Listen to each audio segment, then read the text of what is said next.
It starts quietly, a low hum in the background of your life, a sense that something isn't quite right. This is mixed anxiety and depressive disorder, not just one thing but both, tangled together. Imagine your mind as a radio, stuck between two stations, one blaring constant worry, the other a heavy, joyless sadness.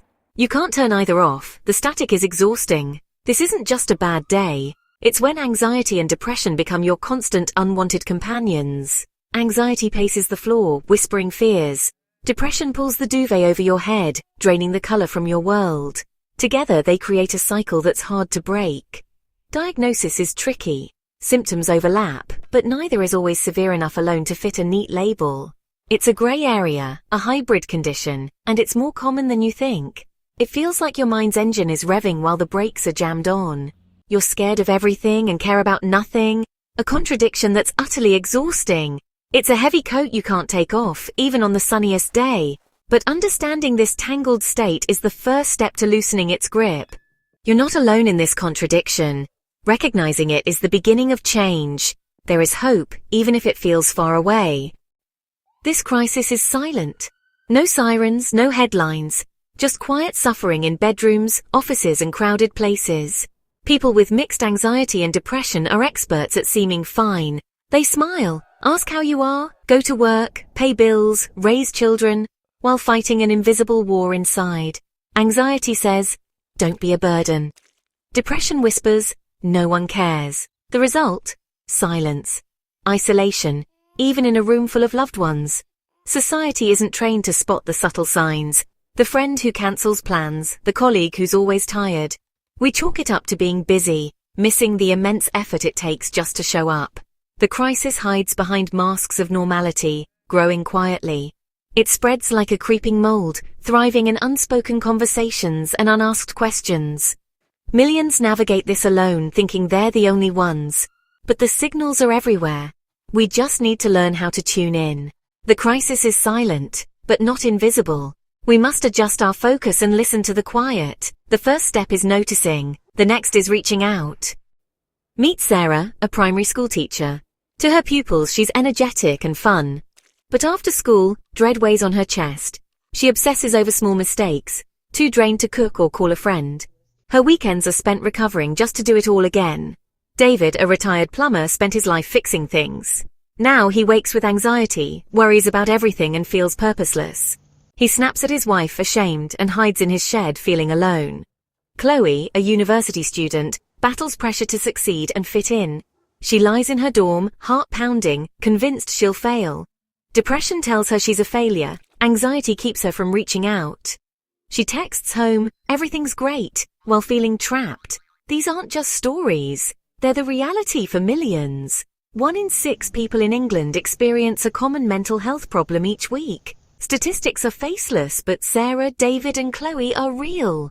They show us this isn't about weakness. It's about carrying a hidden burden. Anyone can be affected. The silent crisis has many faces. Behind every mask there's a story. We need to listen. We need to care.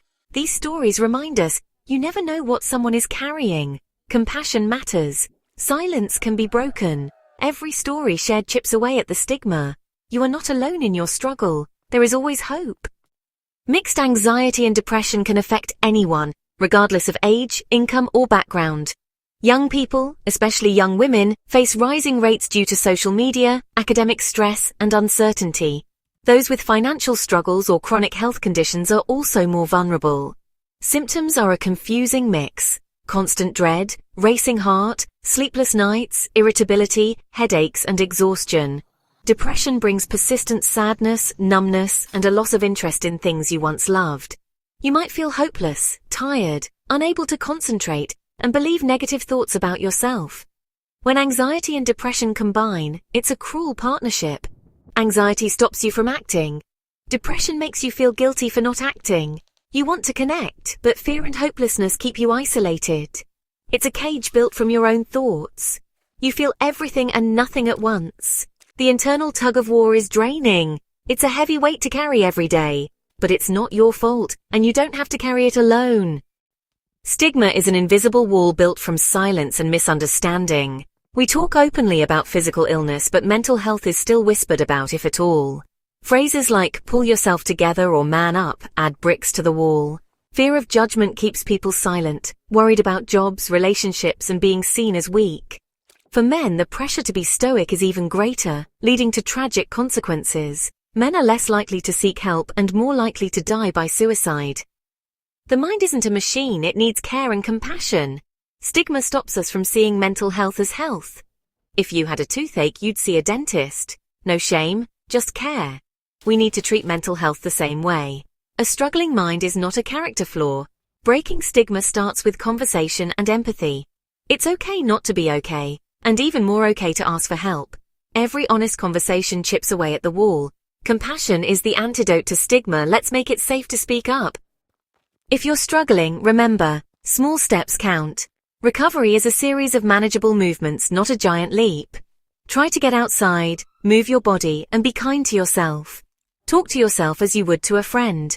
Supporting others starts with listening. No need to fix, just be present. Ask open questions and let them talk. Simple validation. That sounds tough, can break isolation. Offer practical help, a walk, a meal, a quiet visit.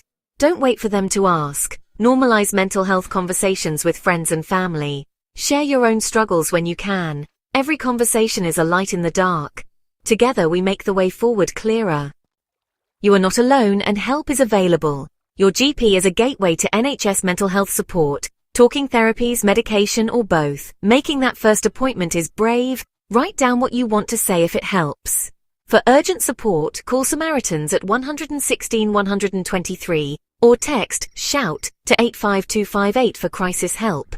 These services are free, confidential, and life-saving.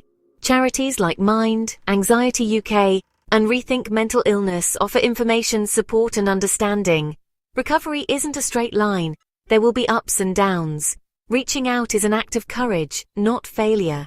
You don't have to walk this path alone. There are people ready to help carry the load. Take the first step. Call, text, or talk to someone you trust. Your life is precious. You are worth the fight, and you are never, ever alone.